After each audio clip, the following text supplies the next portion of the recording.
Selamat datang di channel saya Serangga Gatal. Jangan lupa di subrek, like and share. Mimin doakan semoga kita sehat semua. Oke, kita mulai. Yang sangat mengejutkan adalah orang ini menginjak awan petir emas. Penguasa Jiuji Suandu. Beberapa tamu gelisah, ekspresi mereka sedikit berubah, dan ekspresi hormat tidak bisa disembunyikan dari alis. Jiuji Suandu. Gerbang pertama Great Wilderness, yang termasuk dalam 4 Great Wilderness, memiliki kekuatan besar dari Emperor Realm. Melihat langit dan langit, satu-satunya yang bisa dibandingkan dengan mereka adalah Xiao Sitian, tanah suci pertama agama Buddha, garis sihir pertama, Bliss Demon Land, dan Taixuan Dongtian. Di antara mereka, Taixuan Dongtian adalah kekuatan pertama yang sesungguhnya di Great Wilderness, peringkat pertama dalam 4 wilderness besar.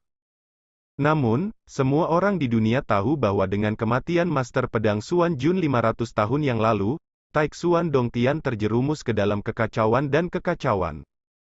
Penduduk Jiuji Suandu, Yue Bailing dan yang lainnya terkejut, samar-samar menyadari sesuatu, dan mau tak mau disegarkan. Orang-orang dari Sekte Teratai Merah sangat menakjubkan, dan ekspresi mereka tidak pasti. Cucu tertua Hong, yang sebelumnya duduk di sana dengan pedang emas, langsung bangkit dan menyambutnya dengan senyuman. Sun Hong, seorang kultivator Sekte Teratai Merah, telah bertemu dengan sesama Taois. Cucu tertua Hong Ji menyambutnya. Sebagai ahli hebat di alam misterius, dia berinisiatif untuk menyapa sosok di alam misterius dan menyapanya dengan sungguh-sungguh. Ini membuat semua orang di sini semakin berani untuk tidak mengabaikan, dan juga memicu pelepasan identitas orang tersebut. Jiuji Suandu, mungkinkah ini bala bantuan yang diundang oleh Nona Sichan? Suyi berpikir keras. Di kejauhan, pria berbaju bulu berdiri di kehampaan tidak jauh dari tebing Kyushui, matanya menyapu kerumunan. Ketika dia melihat Sun Hong tertua yang menundukkan kepalanya dan menundukkan kepalanya, dia tidak banyak bereaksi.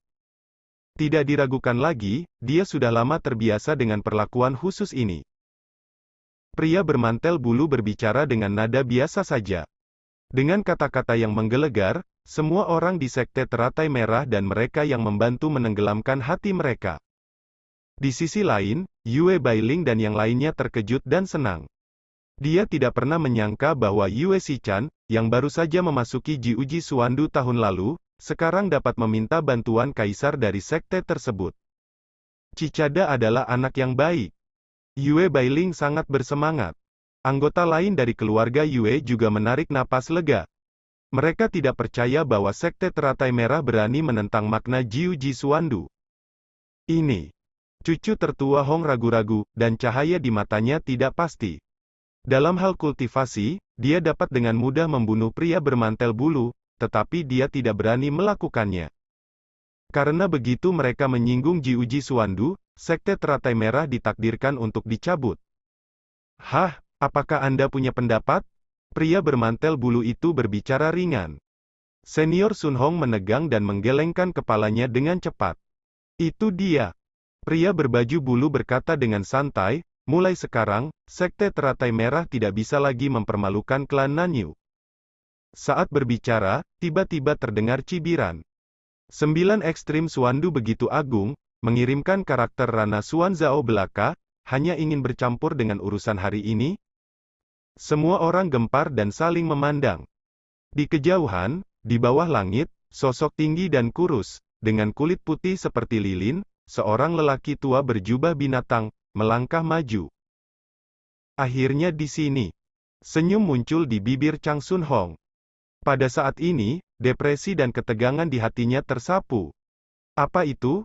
Salah satu dari 3 sekte iblis besar di gurun besar. Ada keributan di lapangan, dan Sekte Teratai Merah menunjukkan kegembiraan. Di pihak keluarga Yue, mereka kagum. Tidak ada yang menyangka bahwa setelah kedatangan Master Jiuji Suandu, akan ada insiden lain. Tentu saja, aku ingat dengan benar, pendiri Sekte Teratai Merah memiliki hubungan yang tak terpisahkan dengan Istana Setan Debu Merah.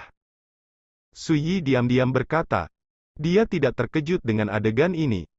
Meskipun Istana Iblis Debu Merah tidak sebagus gerbang iblis pertama di Great Wilderness, Elysium Demon Land itu hanya sedikit lebih rendah, jauh dari sebanding dengan kekuatan teratas di gurun besar.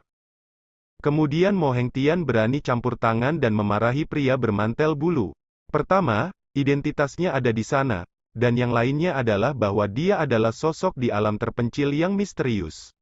Secara alami, dia tidak akan peduli dengan orang-orang di alam Xuanzhou seperti pria bermantel bulu. Ibu, pria bermantel bulu itu mengerutkan kening, dan ada ekspresi bermartabat di wajahnya. Mengenakan jubah binatang, Mo Hengtian dengan wajah lilin dan mata suram berkata, "Saya tidak tahu apa identitas Anda di Jiuji Xuandu, tetapi melihat wajah Jiuji Xuandu, saya dapat mengambil langkah kembali atas nama Sekte Teratai Merah dan tidak lagi mengejar kesalahan Yue Shichan itu." Setelah jeda, dia berkata, "Namun, Yue Changtian harus mati. Saya menyarankan Anda untuk tidak ikut campur, jika tidak, jika Anda merobek wajah Anda, saya tidak akan takut untuk memberi Anda pelajaran dan memberi kalian makan keras." Sebuah komentar tidak terbatas. Namun, itu juga diberikan kepada pria berbaju bulu untuk menuruni tangga, berjanji untuk memaafkan Yue Shichan dan hanya menyelesaikan akun dengan Yue Changtian. Pria bermantel bulu itu tiba-tiba ragu-ragu dan terdiam. Melihat ini, Yue Bailing dan yang lainnya melihat kegembiraan di hati mereka ditenggelamkan oleh air dingin, dan tangan serta kaki mereka menjadi dingin. Dan Mo Hengtian tersenyum sedikit, dan mengingatkan dengan suara yang dalam, Yue Shichan hanyalah murid sejati, dan masalah hari ini melibatkan pertempuran antara dua kekuatan utama di alam langit yang mendalam. Rekan Taois merasa bahwa, apakah perlu merobek wajahmu dengan Mo untuk seorang murid sejati? Tanpa menunggu pria bermantel bulu menjawab, Mo Hengtian tiba-tiba mengepalkan tinjunya dan berteriak, "Saya juga meminta sesama Taois dipenuhi." Ini mungkin tampak seperti ancaman, tetapi sebenarnya ini adalah kompromi. Tidak diragukan lagi, dia bisa melihat bahwa jika wajahnya terkoyak, Mo Hengtian mungkin akan benar-benar melakukannya dan memberinya pelajaran. Dalam hal ini, tidak hanya tidak akan membantu keluarga Yue, tetapi juga akan membuatnya kehilangan muka. Hahaha, jika Jiu Jisuan yang harus disalahkan di masa depan, Mo akan menebusnya. Mo Hengtian tertawa, puas. Orang-orang dari Sekte Teratai Merah dan para tamu juga tertawa, dan kesuraman di hati mereka tersapu. Semua orang di keluarga Yue tampak muram dan kepercayaan diri mereka terguncang. Penampilan Mo Hengtian seperti sedotan terakhir yang mematahkan punggung unta, membuat karakter seperti Yue Bailing merasa tidak berdaya. Awalnya, dia juga menyiapkan beberapa kartu truf, tetapi kartu truf ini tidak berguna di depan Mo Hengtian. Tidakkah kamu melihat bahwa bahkan pria bermantel bulu dari Jiuji Xuandu menyerah? Yue Bailing, kesabaran saya terbatas, saya hanya ingin bertanya, apakah Anda ingin berteman? Cucu tertua Hong berbicara dengan suara berat. Semua mata tertuju pada Yue Bailing. Yue Bailing tampak murung dan menggenggam tangannya erat-erat. Semua orang dapat melihat bahwa pria besar di dunia misterius keluarga Yue ini sedang mengalami siksaan yang kejam. Monster Moon, tundukkan kepalamu, aku telah meyakinkanmu sejak lama, dalam situasi hari ini, keluarga Yuemu tidak memiliki kesempatan untuk berbalik, mengorbankan 1 bulan dan hari yang panjang untuk keluarga Yuemu. Damai, ini sudah hasil terbaik. Guru Yunying sedang membujuk. Kulit Yue Bailing menjadi pucat dan jelek, dan giginya hampir hancur. Leluhur, jangan buat masalah untukku. Tiba-tiba terdengar suara serak. Sesosok tubuh melayang dari kejauhan. Ini adalah pria parubaya dengan jubah giok, dengan sosok tinggi dan wajah seperti mahkota giok, tetapi wajahnya sangat pucat dan napasnya lemah. Bulan Changtian, orang ini berani muncul. Seseorang berteriak. Ada keributan di tebing air musim gugur. Changtian, apa yang kamu lakukan di sini? Mata Yue Bailing melebar, kembalilah. Yue Changtian tersenyum dan berkata, mereka menginginkan nyawa Yue Changtianku, aku akan memberikannya kepada mereka. Berbicara, matanya menyapu Zhang Sunhong, Qin Ruo Sui, Mo Hengtian, dan lainnya. Ketika dia melihat Sui duduk di tepi tebing, dia berhenti sejenak, lalu langsung mengabaikannya. Bagaimanapun, terima kasih rekan-rekan Taois telah datang untuk membantu. Klan Yue saya sangat berterima kasih atas rahmat semacam ini. Pria bermantel bulu menundukkan kepalanya dan memberi hormat. Pria bermantel bulu tiba-tiba merasa sedikit tidak nyaman, dan menghela nafas. Jangan katakan itu, aku tidak banyak membantumu. Alis Yue Changtian menunjukkan sentuhan kelembutan, dan berkata dengan lembut, saya percaya bahwa putri saya tidak akan menderita dari kekhawatiran hidupnya ketika dia berkultivasi di Jiuji Suandu. Dengan cara ini, bahkan jika saya mati, saya sudah tidak menyesal. Banyak orang tergerak, dan semua orang dapat melihat bahwa Yue Changtian datang untuk mati. Mengorbankan nyawanya sendiri demi kedamaian klan Yue. Dentang! Qin Ruosui tiba-tiba mengeluarkan pedang Dao, mengangkat tangannya dan melemparkannya, pedang Dao melayang di udara. Ingin bunuh diri? Ya, gunakan pedang ini untuk menentukan nasib sendiri. Wajah dingin dan arogan Qin Ruosui penuh dengan ketidakpedulian. Suasana mendadak hening. Yue Bailing dan anggota klan Yue lainnya sangat marah dan putus asa. Chang Sun Hong dan yang lainnya mencibir dan menunggu dan menyaksikan. Yue Changtian mengambil inisiatif untuk datang memohon kematian, yang berarti bahwa konferensi air musim gugur hari ini, situasi keseluruhan telah diputuskan. Kamu bajingan, datang ke sini lebih awal untuk mati, bagaimana bisa ada begitu banyak tikungan dan belokan? Mo Hengtian mendengus dingin. Pria bermantel bulu itu memalingkan wajahnya, tidak tahan melihat lagi. Pada saat ini, Su Yi meletakkan kendi dan berhenti menunggu. Awalnya, dia berpikir bahwa dia akan melihat orang-orang dari Xiao Xitian, tempat suci pertama agama Buddha, datang untuk membantunya, jadi dia tidak perlu mengambil tindakan. Bagaimanapun, dia pernah memberitahu Yue Xichan bahwa jika dia menghadapi bahaya yang tidak dapat diselesaikan, dia bisa pergi ke Xiao Xitian untuk meminta bantuan. Tapi sekarang, tampaknya Yue Xichan tidak melakukannya. Tapi tidak ada yang penting. Pada saat ini, Su Yi tidak bisa membiarkan Yue Changtian mengalami kecelakaan. Sambil memikirkannya, Su Yi bangkit, menyingkirkan kursi rotan, lalu berbalik untuk melihat Yue Changtian, dan berkata, aku akan menyelamatkan hidupmu. Semua orang tercengang. Sebelumnya, Su Yi mengabaikan kekacauan di venue, membuat Chang Sun Hong dan yang lainnya hampir sepenuhnya melupakan keberadaannya. Karena ini, ketika Su Yi tiba-tiba berdiri pada saat ini dan mengancam akan melindungi hidupnya, semua orang hampir mengira telinga mereka salah dengar. Ini tidak terduga. Perlu dicatat bahwa situasinya telah mencapai saat kritis terakhir, dan perhatian semua orang terfokus pada Yue Changtian. Siapa yang dapat membayangkan bahwa seorang remaja yang diabaikan seperti orang luar sebelumnya berani berdiri pada saat ini keluar? Tiba-tiba, Su Yi menjadi fokus penonton. Yue Bailing dan yang lainnya tercengang. Su Yi berani berdiri saat ini, yang berada di luar jangkauan orang biasa. Lihatlah Zhao Linkong dan Xiao Wuji yang sedang menghadapi pertempuran. Lihatlah Guru Yunying yang memilih untuk bekerja sama dengan Sekte Teratai Merah. Siapakah yang bukan merupakan sosok terkenal di alam misterius selama bertahun-tahun? Tapi mereka tidak berani membantu keluarga Yue. Tapi seorang remaja seperti Su Yi berdiri. Ini menyentuh Yue Bailing dan yang lainnya, dan mereka merasakan emosi yang tak terlukiskan. Apapun yang terjadi nanti, bahkan jika kita mempertaruhkan hidup kita, kita tidak boleh membiarkan sesama Taoisu terlibat. Transmisi suara Yue Bailing sangat menentukan. Semua orang di keluarga Yue mengangguk. Menambahkan lapisan gula pada kue itu mudah. Tindakan Su Yi saat ini tidak diragukan lagi sangat berharga di mata semua orang di keluarga Yue. Selamatkan hidupku. Pada saat yang sama, Yue Changtian juga menggelengkan kepalanya, sepertinya tidak bisa dipercaya. Segera, dia tersenyum ringan dan mengepalkan tinjunya pada Su Yi, teman kecil itu benar, dan Yue telah mengambilnya. Namun, saya harap teman kecil itu tidak akan mencampuri untuk menghindari mempengaruhi dirinya sendiri. Tidak diragukan lagi, di mata Yue Changtian, Su Yi tampak seperti seorang pemuda dengan darah dan energi yang kuat, dan dia tidak menganggap serius kata-katanya sama sekali. Yue Bailing dan yang lainnya juga mengangguk dan berbicara untuk mengecilkan hati Su Yi. Su Yi, siapa boneka kecil ini, dan mengapa ada di sini? Omong kosong. Tiba-tiba, Mo Hengtian mendengus, sedikit tidak senang. Chang Sun Hong dan yang lainnya juga sedikit kesal. Chi Peng, pergi dan tutup mulut hal kecil itu. Pesanan Grand Sun Hong. Ya.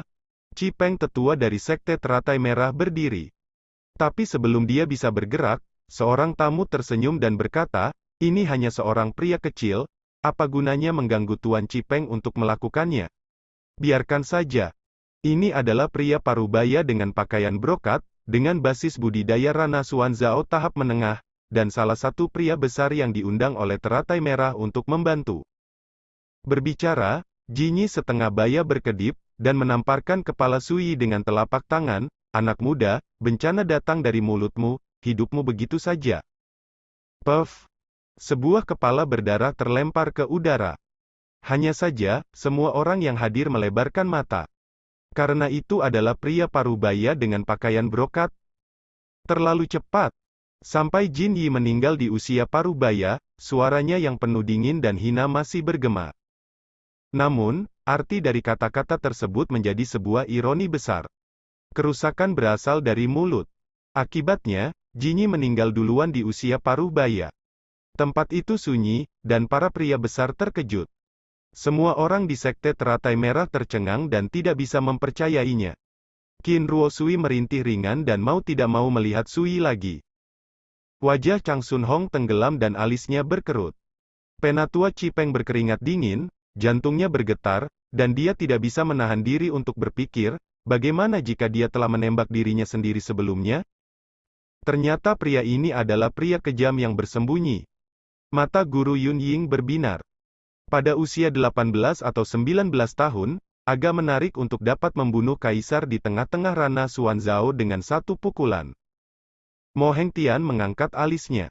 Dia bisa melihat dengan jelas bahwa Sui baru saja mengusap dengan ujung jarinya, dan dia bisa dengan mudah membunuh pria parubaya berpakaian brokat itu. Bagus.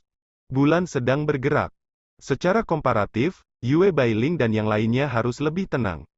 Karena mereka semua mengetahui dari jalur Gunung Yueyun bahwa Sui Yi membantai 14 iblis tua yang mengerikan sekaligus di jalan Qian Xuanxing.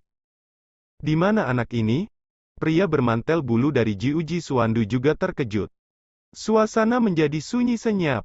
Sui Yi dengan ringan menyapu pakaiannya dan berkata dengan acuh tak acuh, jangan tunda lagi, aku sudah mengatakan bahwa aku akan melindungi hidup Yue Changtian. Siapapun yang menolak akan mati. Begitu kata-kata ini keluar, ada keributan di antara hadirin. Kamu bajingan, kamu benar-benar berpikir kamu adalah tuannya, bisakah kamu mengabaikanku dan menunggu? Penatua Chi Peng berteriak dengan marah. Sui Yi mengambilnya. Set. Gumpalan energi pedang tiba-tiba muncul, dan jatuh di udara. Boom. Penatua Chi Peng gemetar sekuat tenaga. Hanya dalam sepersekian detik, harta pertahanan dan kekuatan di sekelilingnya meledak. Seluruh orang terbelah menjadi dua bagian oleh pedang, dan itu berubah menjadi abu dan menghilang. Jiwa dan jiwanya hilang. Metode pembunuhan yang mendominasi ini sekali lagi mengejutkan penonton. Karena jika Anda mengatakan bahwa Jinyi meninggal karena kelumpuhan sebelum usia parubaya. Kemudian Penatua Chi Peng dibunuh oleh Sui Yi dengan seluruh kekuatannya. Selain itu, Chi Peng tetua adalah basis kultivasi Rana Xuanzao yang terlambat, lebih kuat dari Jinyi setengah baya, tetapi dia masih seperti selembar kertas, terbunuh oleh pedang. Ini mengerikan. Karakter di alam Xuanzao semua terkejut dan ngeri. Siapa anak ini? Bagaimana bisa begitu menakutkan? Mereka bahkan memiliki beberapa penyesalan di hati mereka, ketika pemuda berjubah muda ini muncul, mengapa mereka tidak mendiskusikan detail pihak lain terlebih dahulu? Yue Changtian dan pria bermantel bulu, yang sudah dalam mentalitas memohon kematian, bahkan lebih terkejut. Tidak ada yang bisa membayangkan bahwa ini adalah kekuatan tempur yang bisa dimiliki seorang remaja. Yang berikutnya ditakdirkan untuk menjadi akhir tanpa akhir. Yue Bailing menghela nafas dalam hatinya.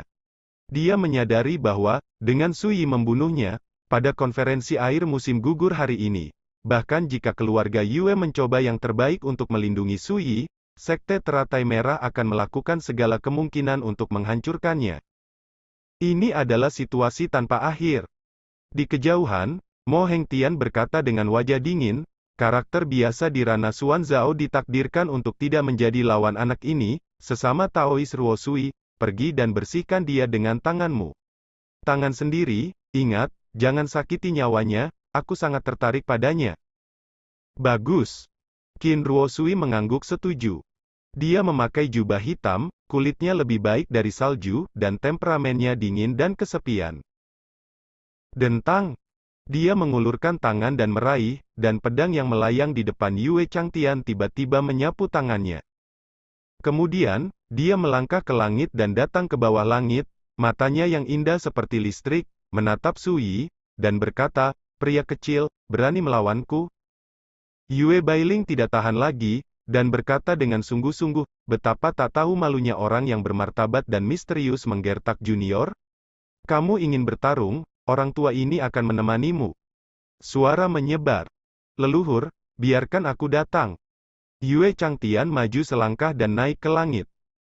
"Jika Anda berani bergerak, kursi ini menjanjikan bahwa seluruh keluarga Yue Anda akan terlibat, cari tahu sendiri." Mo Hengtian berkata dengan dingin. Begitu kata-kata ini keluar, wajah Yue Changtian tiba-tiba menjadi sangat jelek. Yue Bailing juga merasa berat di hatinya dan mengerutkan kening. Pada saat ini, Su Yi juga sedikit tidak sabar, menghela nafas pelan, dan berkata, "Ini hanya sedikit masalah, mengapa kamu harus begitu tidak sabar?"